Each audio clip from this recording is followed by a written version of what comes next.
Donc ici, c'est la deuxième partie de la vidéo. Voilà, je parlais de la période d'hospitalisation, la dépression, la partie de la psychiatrie.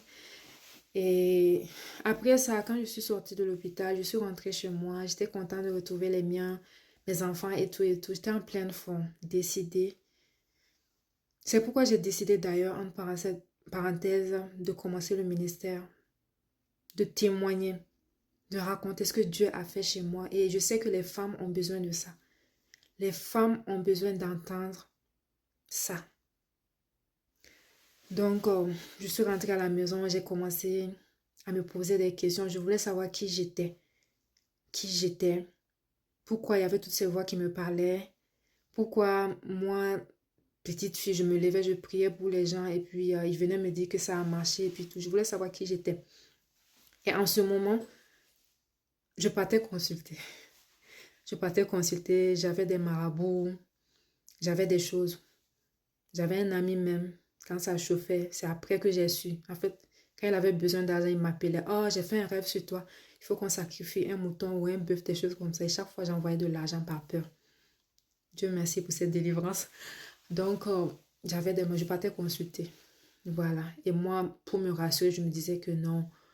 Alors que ce que je faisais, je savais que c'était pas bien. Je me disais, pour me rassurer, je me parlais à moi. Je dis non, je fais rien de mauvais. Je vais juste consulter pour ma protection et puis tout. Donc, je me suis dit, bon, peut-être que je suis comme ça aussi. Peut-être que je suis comme ça, devin ou marabout. Donc, j'ai dit, je vais appeler mon ami pour lui parler de ça. Peut-être qu'il va m'initier et puis tout. J'ai reçu des voix qui me parlaient. Je pense que c'est Dieu qui me parlait.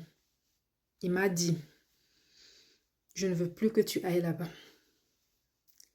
Bon, j'étais têtue. Je voulais insister partir. J'ai dit que je vais être honnête avec vous dans ces vidéos-là. Quand j'ai insisté, je voulais forcer partir, demander. J'ai reçu cette voix, c'était menaçant, clair. La voix m'a dit, c'est Dieu qui me parlait. Si tu pars, tu vas mourir, ça sera la fin. J'ai dit, affaire de mourir là, c'est bon. J'ai eu peur, je ne suis plus partie. Donc j'ai dit, mais je continue à me poser des questions et je me disais, ah, peut-être que comme ici au Canada, souvent il y a les médiums et puis tout, peut-être que je suis médium. J'étais dans ma période de trucs, hein. Donc je suis allée dans des groupes de médiums, je voyais comment ils parlaient de leurs expériences et puis tout. J'ai dit, c'est ça même. Ah, Dieu devait se moquer de moi, hein. Donc j'ai dit, c'est ça. Donc, mais heureusement, Dieu m'a enlevé de là-bas aussi rapidement. Sinon, j'allais faire des bêtises là-bas ou des dégâts. Donc, c'est là que Dieu a commencé à me parler de certaines choses. Il y a une maman pasteur. Elle est pasteur maintenant. C'était clair dans ma tête. Appelle cette dame-là et va la voir. Je dis, aïe, ça c'est quoi ça? Je dis, ah, elle, là, elle est chrétienne. Mais bon, comme cette voix n'arrête pas de me parler, je vais y aller. Musulmane, hein. J'ai pris ma voiture, taca, taca, taca, je suis allée chez. J'ai dit, ah, je l'ai appelée d'abord. J'ai dit, ah, maman, je ne sais pas ce qui se passe, mais j'ai reçu des voix qui me parlent, qui me disent de venir te voir. Elle m'a dit, hey, ma fille, viens qu'elle. Elle savait. Elle a pris jusqu'à 3 ans pour prier pour moi, pour m'évangéliser. Je ne sais pas si c'est comme ça se dit. 3 ans qu'elle priait pour moi. Maintenant, quand moi, je l'ai appelée, elle était contente, elle attendait ça, elle n'y croyait même pas. Fervente musulmane. Elle dit, viens. Et elle souriait. Moi, je ne savais pas. Quand je suis partie, moi, je ne connais pas ces choses-là. Je suis partie, je lui ai expliqué les expériences, ce que j'ai eu, les voix qui me parlaient. Et elle souriait. J'ai dit, aïe, au fond de moi, je disais, mais comment tu peux sourire? J'ai des problèmes et puis tu te moques de moi. Mais je suis restée tranquille. Quand j'ai fini, elle m'a juste dit une phrase. Elle m'a présenté Jésus. Elle dit, Jésus, c'est pas être chrétien, être enfant de Dieu. Elle m'a présenté tout d'une telle manière que je ne pouvais pas refuser. Que Dieu la bénisse. C'était la sagesse de Dieu. Elle m'a dit que non, c'est pas une religion, c'est une relation avec Dieu et puis tout. Et au fond de moi, quand elle parlait, je savais que c'est ça que je voulais. J'avais besoin de ça. Donc elle m'a dit, est-ce que tu veux accepter Jésus? J'ai dit, j'ai pas hésité. J'ai foncé. J'ai dit, oui, oui, je veux. Je veux. Elle-même, elle était étonnée. Elle dit, tu es sûre? J'ai dit, oui, je veux. Je suis fatiguée de lutter avec ces voix. Je veux. Donc, on a fait la prière. Et quand on a fait la prière, j'ai senti comme si j'étais libérée. Il y a des choses qui partaient dans... J'avais les yeux fermés. Je voyais comment des choses partaient de ma maison, de moi. Et c'est comme si j'étais libérée. J'étais légère. Et puis tout. Dieu m'a délivrée sur le champ. Donc, je l'ai même dit, Et pendant que je faisais, avant que j'accepte, il y a une grosse voix qui me parle. Tu vas mourir. Lève-toi, va à l'hôpital. Arrête ça tout de suite. Nanani, nanana. Je dis, tu te tais. J'ai écouté, je me suis calmée, j'ai écouté. J'ai prié jusqu'à la fin. Et quand j'ai prié, j'étais tellement heureuse, je ne peux pas t'expliquer. Une joie immense. J'étais heureuse. Et je me rappelle que moi, j'ai vu les anges plusieurs fois. J'ai eu cette grâce-là. J'ai vu les anges plusieurs fois. Et quand je rentrais à la maison, elle m'a prié et elle ne savait pas comment ça allait se passer. Elle a pris mon téléphone, elle a téléchargé la Bible, Louis Ségon, dans mon téléphone. Elle a dit, cache-toi pour lire. Je veux pas que les gens voient, que ta famille voit, parce que j'ai peur pour toi. Donc, je me cachais et je lisais. Je me rappelle que quand j'ai pris la voiture pour retourner, c'est comme si la voiture, je sentais pas une présence, c'est comme si je sentais la gloire de Dieu dans la voiture.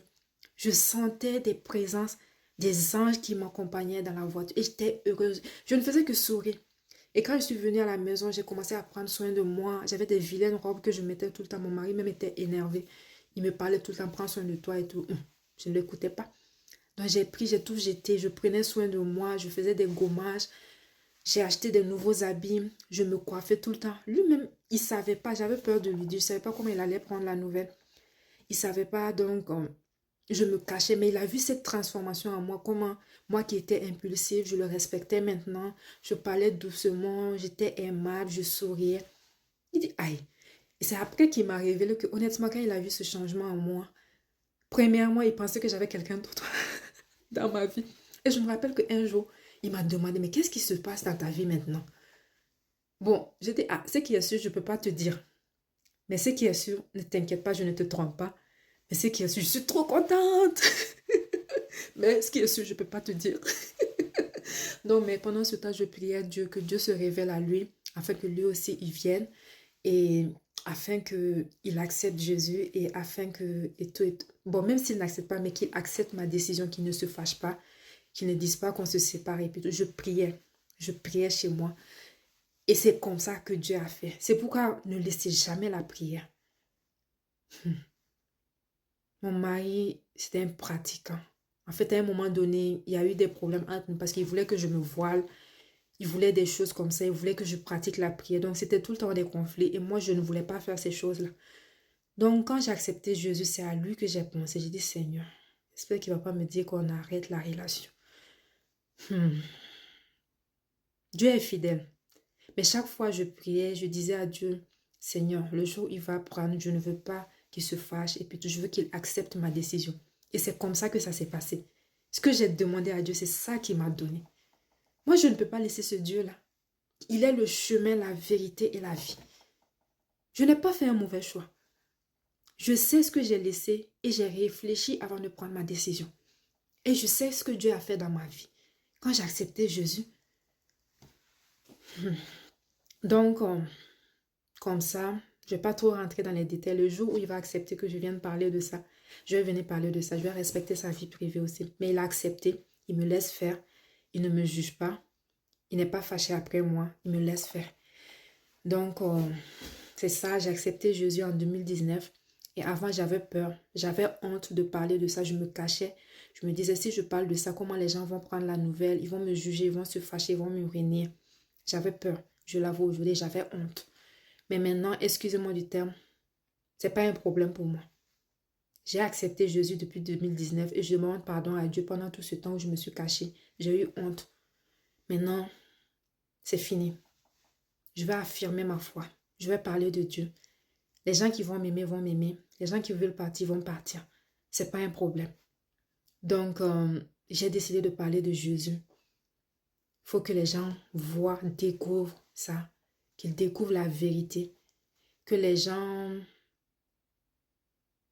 découvrent la vérité et acceptent ce Jésus-là. Je pense qu'il y aura une troisième vidéo. Il y aura une troisième vidéo.